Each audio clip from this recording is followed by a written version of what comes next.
본문에 등장하는 두 가지 이야기를 가지고 말씀을 나누도록 하겠습니다.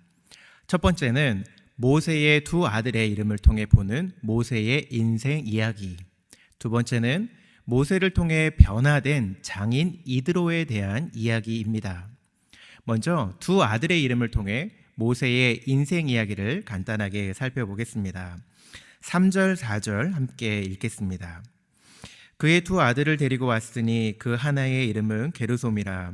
이는 모세가 이르기를 내가 이방에서 나그네가 되었다 하며, 하나의 이름은 엘리에셀이라. 이는 내 아버지의 하나님이 나를 도우사 바로의 칼에서 구원하셨다 함이더라. 첫째 아들 이름은 게르솜입니다. 이름의 뜻은 이방에서 객이 되었다는 의미로 애굽에서 도망쳐온 자신의 처지와 지금도 애굽에서 종살이하는 백성의 안타까운 처지, 그리고 더불어 하나님의 약속대로 언젠가는 해방될 꿈과 확신이 게르솜이라는 이름에 담겨 있습니다. 모세의 둘째 아들 이름은 엘리에셀인데요, 그 이름의 뜻은 하나님은 나의 도우심이라는 뜻입니다. 어릴 적 모세는 죽음의 위기를 피해 갈대 상자에 담겨 나일강에 놓여졌을 때부터 바로의 칼을 피하게 하시고 새로운 가정을 꾸리게 하시고 지금까지 도우신 은혜와 경험을 두 아들의 이름을 통해 나타내고 있습니다. 모세는 두 아들의 이름을 통해서 이제까지 인도하신 하나님의 은혜를 기억하며 또 앞으로도 인도하실 하나님의 손길과 영원히 변치 않는 하나님의 약속을 이 아들들의 이름을 부를 때마다 매일매일 되새기고 있는 것이죠. 여러분의 이름의 뜻은 무엇입니까? 우리 모두 다 이름의 뜻이 다를 것입니다. 특별히 이름에 의미가 없는 분도 계실 것입니다. 하지만 예수님을 믿는 우리 모두에게 지어진 새로운 이름이 있습니다.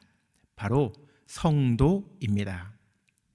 모세의 두 아들의 이름을 통해서 모세의 신앙과 삶을 유추해 볼 수 있는 것처럼 성도라고 불리는 우리의 호칭을 통해, 우리의 이름을 통해서 우리가 앞으로 어떻게 살아야 하는지도 알게 되는 것이죠. 그리스도를 믿고 따르는 구별된 무리, 거룩한 공동체가 바로 성도이지요. 우리들의 이름답게 거룩한 이야기를 써 내려가시는 그런 우리들의 복된 날이 되시기를 소망합니다. 두 번째 살펴볼 이야기는 모세를 통해서 변화된 이드로에 대한 이야기입니다.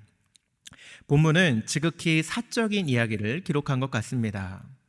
모세와 떨어져 있던 아내 십보라와 두 아들을 장인 이드로가 모세에게 데리고 가는 가정 이야기이기 때문이죠. 그런데 이 이야기는 우리에게 아주 중요한 메시지를 전달하고 있습니다. 고대에는 국가의 최고 신이 존재하면서도 또 다른 여러 신들이 숭배되고 있었습니다. 다른 나라의 신들이 유입되어 믿기도 했지요. 그런 상황에서 모세가 믿는 하나님은 여러 신들 중에 하나일 뿐이었습니다. 미디안의 제사장이었던 이드로도 모세의 장인인 이드로도 마찬가지였습니다. 하나님을 알고 있었지만 신들 중에 하나로 알고 있었을 뿐이죠. 하지만 모세와 이스라엘의 역사하시는 하나님의 일들을 들으면서 이드로의 마음이 바뀌게 됩니다. 여호와 하나님은 여러 신들 중 하나가 아니라 모든 신들 위에 계신 높으신 유일하신 하나님임을 경배하고 알게 되는 것이죠. 10절 말씀 읽어드리겠습니다. 이드로가 이르되 여호와를 찬송하리로다. 너희를 애굽 사람의 손에서와 바로의 손에서 건져내시고 백성을 애굽 사람의 손 아래에서 건지셨도다. 그리고 이드로는 이어서 11절과 같이 믿음의 고백을 합니다. 이제 내가 알았도다. 여호와는 모든 신보다 크심으로 이스라엘에게 교만하게 행하는 그들을 이기셨도다 하고. 아멘. 사랑하는 금강의 성도 여러분, 우리는 어떤 이야기를 가지고 살아갑니까? 다른 이들에게 들려줄 하나님의 하나님 되심의 고백이 우리의 삶 가운데 있으십니까? 이드로가 모세를 통해 하나님을 바로 알고 경배했던 것처럼 우리들의 인생을 통해서 하나님이 드러나고 전도되는 귀한 일들이 우리들의 삶 가운데 있기를 원합니다.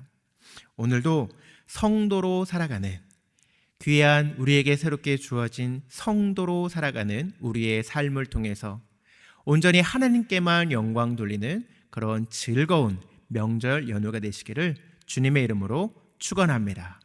말씀을 생각하면서 함께 기도하시겠습니다.